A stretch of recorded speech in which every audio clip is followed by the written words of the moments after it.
देखिए, हमारे देश को आज़ाद कराने में सबसे बड़ी भूमिका हमारे वीर कुंवर सिंह का था। साथ ही साथ उनके साया के साथ चलने वाले हमारे भीमा मल्ला का भी था। उनका भी योगदान अद्वितीय रहा। इसलिए कल हम अपने राष्ट्रीय जनसंभावना पार्टी के कार्यालय पटना में वीर कुंवर सिंह का पुण्यतिथि के साथ साथ भीमा मल्लाह जी का भी पुण्यतिथि हम लोग मना रहे हैं और धूमधाम से मनाएंगे। इसमें सैकड़ों आदमी सम्मिलित होंगे, जिसे हमारे नवयुवक को इससे सीख मिलेगा, जागृति मिलेगा कि देश के खातिर मर मिटने वाले को जो है हम लोग याद कर रहे हैं। जब आदमी लोग उपस्थित रहेंगे, पूरा प्रदेश से आदमी आएंगे, यही हम लोग रहेंगे साथ में। पार्टी के विस्तार के लेकर के हर रोज हम लोग ज्वाइनिंग करवा रहे हैं।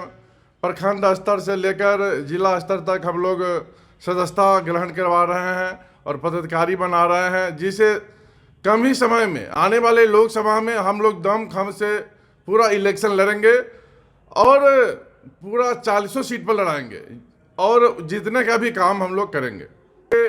हमारे देश में एनडीए सरकार का राज चल रहा है, लेकिन एनडीए सरकार जो है महंगाई पर कंट्रोल नहीं कर पा रहा है, बेरोजगारों को रोजगार नहीं दे पा रहा है, जिसे आदमी त्राही त्राही कर रहा है। लेकिन कल बाबू वीर कुंवर सिंह के पुण्यतिथि पर हम लोग कसम खाएंगे कि अगर राजपा की सरकार आएगी तो सभी को रोटी कपड़ा और मकान यहीं पर मिलेगा और महंगाई कम होगा। हम लोग औद्योगिक क्रांति लाएंगे। साथ ही साथ हमारे पूरे प्रदेश से कुछ लोग आएंगे, यानी अधिक से अधिक लोग आएंगे और सदस्यता भी ग्रहण करेंगे, यानी कल सदस्यता ग्रहण भी कराया जाएगा। हमारे अल्पसंख्यक प्रकोष्ठ, उसके बाद बुद्धिजीवी प्रकोष्ठ, युवा प्रकोष्ठ के सभी प्रदेश अध्यक्ष भी यहाँ पर आएंगे और सभी के द्वारा जिस कैटेगरी के आदमी आएंगे, युवा आएंगे तो युवा प्रदेश अध्यक्ष करेंगे और बुद्धिजीवी प्रकोष्ठ आएंगे वो करेंगे। इस प्रकार मध्यजीवी प्रकोष्ठ आएंगे उनका वो करेंगे। इस प्रकार सब प्रकोष्ठ के अपने अपने जो है सदस्यता ग्रहण करवाएंगे और बृहद पैमाने पर कराएंगे। इसीलिए हम लोग कल कार्यक्रम रखा है। आने वाले लोकसभा के पहले हम लोग कम से कम 10 से 20 लाख आदमी को सदस्यता ग्रहण करवाएंगे और हजारों को हम पदाधिकारी बनाएंगे, जिससे इलेक्शन लड़ने में सुविधा होगा। यानी जिला स्तर से लेकर बूथ कमेटी तक हम मजबूत बनाएंगे, क्योंकि जब तक बूथ कमेटी तक नहीं जाएगा, जब तक कोई कल्याण नहीं हो सकता है, कोई हमारे पार्टी को नहीं जानेगा। इसलिए हम जोर शोर से सदस्यता ग्रहण करवा कर 10 लाख आदमी को जोड़ने का काम करेंगे और माउथ पब्लिसिटी अपने आप बढ़ेगा। उसके बाद हमारे प्रदेश में राष्ट्रीय जन संभावना पार्टी का झंडा फहराएगा और हम सरकार बनाएंगे।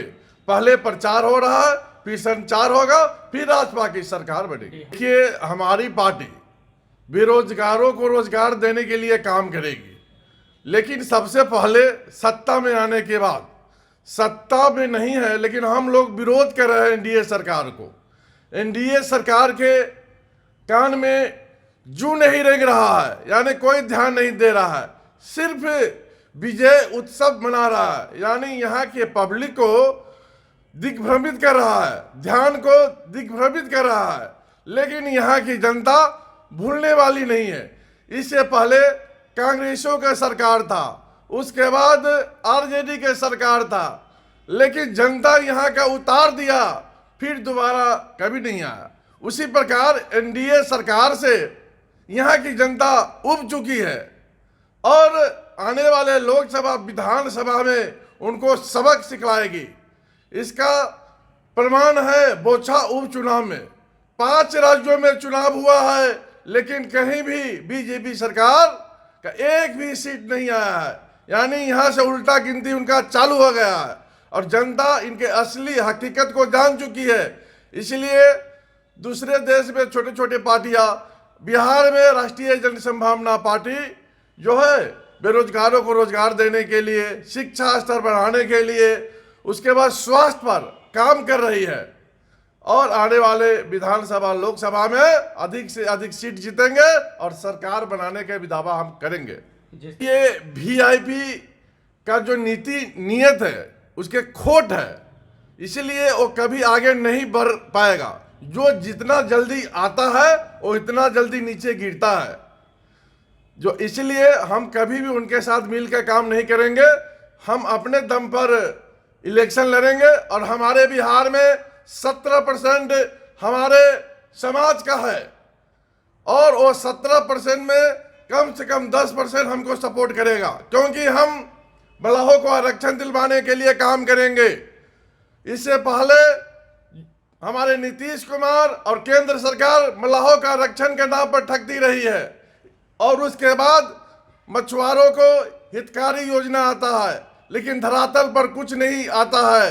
जैसे तालाब निर्माण योजना, हैचरी निर्माण योजना,